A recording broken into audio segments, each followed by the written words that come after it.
बलांगीर जिला टिटलागढ़ ब्लॉक कतरखेला ग्राम पंचायत कार्यालय पंचायत स्तरीय अभियोग शुणाणी और सचेतनता शिविर अनुष्ठित होता।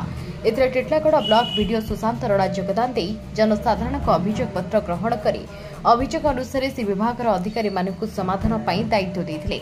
यह कार्यक्रम में स्वास्थ्य, शिक्षा, परिमल, राजस्व, कृषि, उद्यान, विद्युत एवं अनेक विभाग अधिकारी माने उपस्थित रही अभियोगर समाधान करते। स्थानीय सरपंच रूपाधर लिभेला, नायब सरपंच श्रीमती तरुणी भरासागर, समिति सभ्य Shrimati Bhagyalata Behera, PO Virendra Kanar, health worker Shrimati Pranati Bag, CRCC Ramesh Chandra Sahu उपस्थित थे। यह अभियोग शुणाणी और सचेतनता शिविर कार्यक्रम में 285 अभियोग पत्र ग्रहण कर लोके उत्साहर सहित निज निजर असुविधा जणाइबा सहित गाँवर असुविधा मध्य लिखित आकार में जणाइले।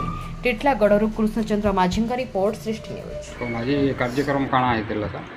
आज जनशुणाणी पंचायत स्तरीय जनशुणाणी कार्यक्रम होइतिला। यही कार्यक्रम रे मुख्य अतिथि भावे बीडीओ सार उपस्थित थिले। हमर तत्सहित हमर ब्लॉक स्तरीय विभिन्न प्रकार डिपार्टर ऑफिसर माने एठारे उपस्थित होइतिले। स्वास्थ्य केंद्र हैला, हमर राशन कार्ड विभाग हैला, एमजी एनआरजी विभाग हैला, प्रत्येक ऑफिसर फेसियारी डिपार्ट हैला, प्रत्येक ऑफिसर एठी उपस्थित थिले। आउ हमर कतरकेला, लोहेतरा, कुमड़ीपदर, पेंड्रापदर प्रत्येक गाँव रे समस्त को वार्ता दिया जाइथिला।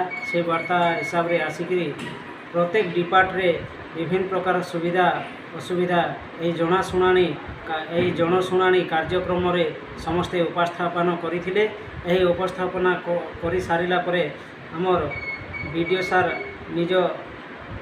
निज ऑफिस को चली जाइथिले एवं एठी हमर कार्यक्रम बंद करा जाइथिला।